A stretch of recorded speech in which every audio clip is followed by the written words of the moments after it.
Hello and welcome back to the Linux Panic YouTube channel. In this video we're going to be looking at the 10 commandments for Linux users.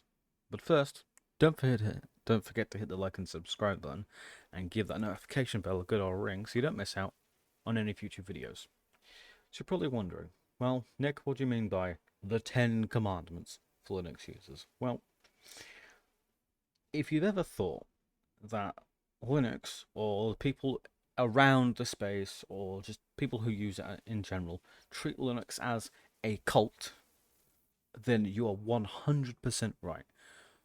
Oftentimes, when it comes to the variations of Linux, whether it be Arch, Debian, Ubuntu, which is Debian, but still, it's not the point. Um, Mailbox, OpenSUSE, Fedora, Red Hat, all of these variations of Linux have their own little followings, and the bigger they are, the bigger the following, the more culty they get.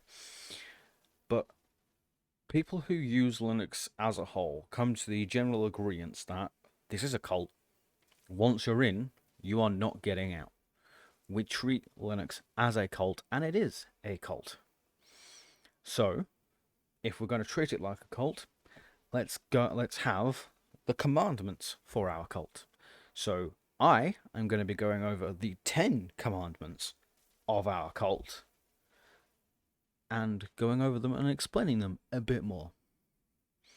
So, the 10 commandments for Linux users and the root user spoke, in this case God, thou shalt not use root, use su or su hyphen for administrative tasks. Thou shalt not log in as root.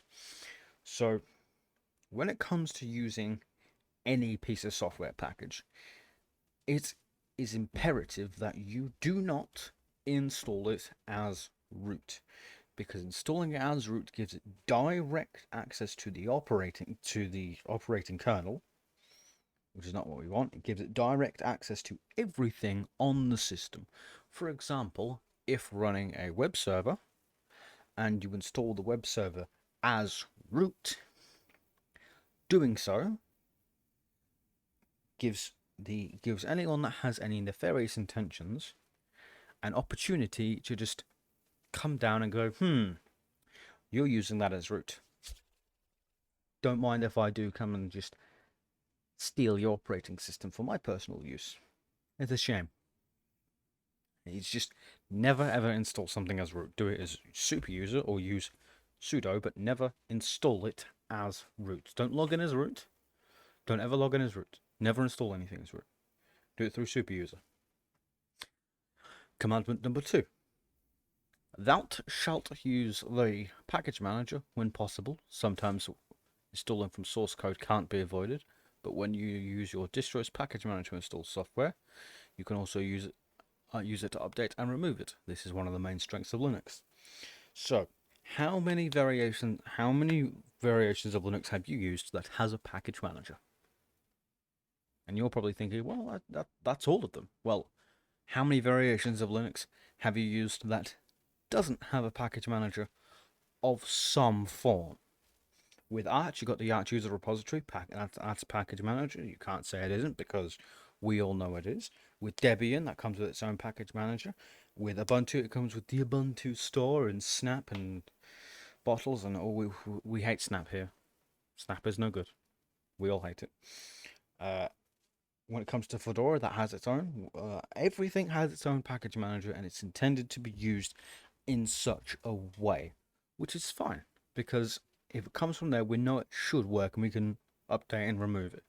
It's basically just like, it's control panel, like the equivalent of control panel with Windows. Commandment number the 3rd.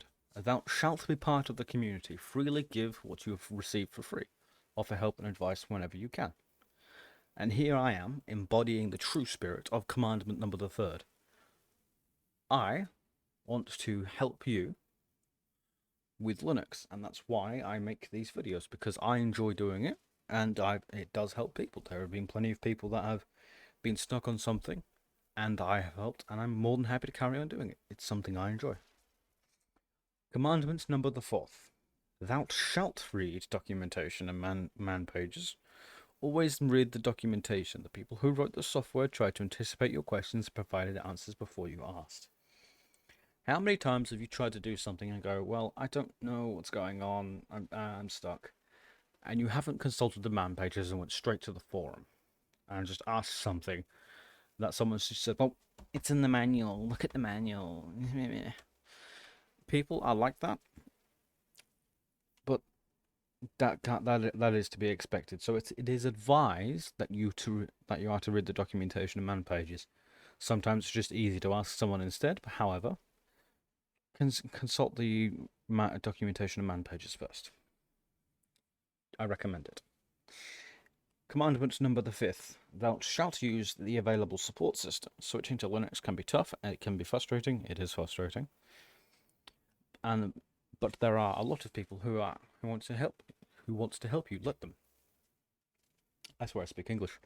So, for example, me, I want to help you in learning Linux. I want to help you in learning Linux to deploy it however you want, various software, just how to do things easier, and that's why I do things.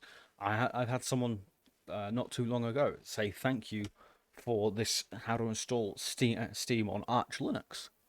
That video is over half a year old now. Yeah, it's coming up to it's over half a year old, but people are still watching it and people are still getting use out of it. That's what I like to do. It's just helping people. That's what we want to do in the Linux community. We might not do it, but all of us might not live by that, but it's a good thing to do. Commandment number 6. Thou shalt use the knowledge base in search. In most cases, your question or problem has already been addressed. Try to find the answers that are already out there before asking someone to provide a new one. How many times have you been to just put in a search to Google, and you get 15 Stack Overflow articles because someone has asked this same question over and over and over again, just different enough that Stack Overflow doesn't go, that's the same as this one. Why, as to the just constant growth of the internet with asking more and more questions, and instead just go look at what other people have done? I have found plenty of times that I've had an issue. I've just done a quick search in Google and I popped up what I needed, most of the time on Stack Overflow, because we love Stack Overflow here, and it is important. Number 7, thou shalt explore. Linux opens a whole new world of options and possibilities. So, how many of you sit there and just distro hop from one to the other, to the other, to the other, to the other, to the other, on a near daily basis because you like one, but you want to discover more? That's fine.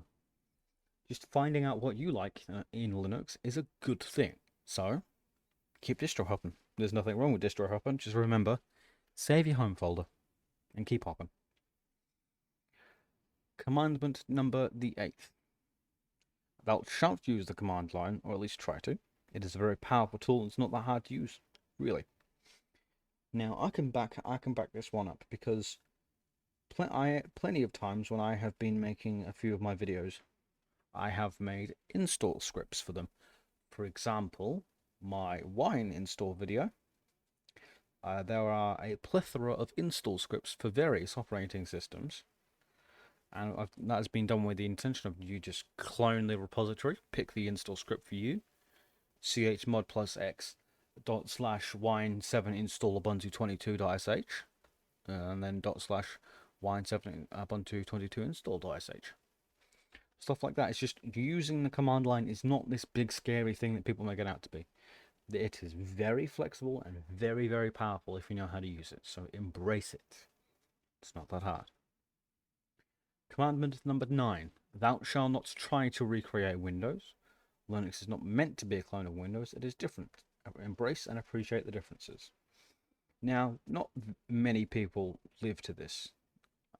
Not many people live die-hard to this because there's often a lot of things that cross over from Windows. For example, the fonts, or if we are using Wine. Now, Wine is the compatibility layer that a lot of us use, including Valve when they made SteamOS 3.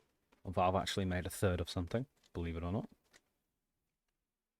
But it's just an overall, hey, look, don't try and make Windows directly, because if you're doing that, you may as well just use Windows.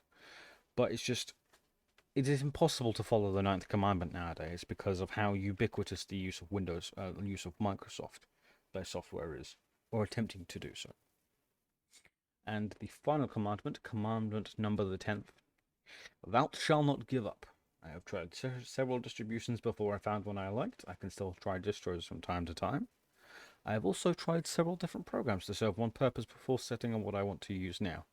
Amarok, XMMS, Beep, XAL for music, Azurius, KTorrent, and Deluge for BitTorrents. If you do not like the defaults, remember that you can change almost everything to suit you. Now that is one thing that is very much appreciated in the Linux community. There are limitless possibilities on what you can use to do things. So for example, if you don't like Pulse Audio, change it. If you don't like using the default LibreOffice install, change it, go for OpenOffice. If you don't like the default desktop environment, change the desktop environment. That's the thing. If you just keep going until you find something that you like, don't just give up and go straight back to the plain old, oh, here's a Windows desktop. You're stuck with it. The whole point of Linux is to do what you want with it. And there's nothing to stop you from just going, well, I don't like this, I'll install another one.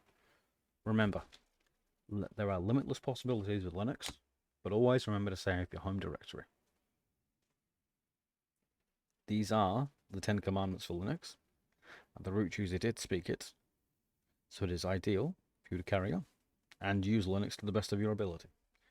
Anyway, these have been the 10 commandments for Linux users. I would like to thank you very much for watching. If you're not already subscribed, maybe consider subscribing. It doesn't cost you a dime. That also helps me grow. It also helps me know what you like. Give that notification bell a good old ring so you don't miss out on any future videos. Anyway, I hope you have a good day, good evening, good night, good whatever it is, wherever you are. I've been Nick. You have been amazing. And I hope you have a good rest of your day. And goodbye.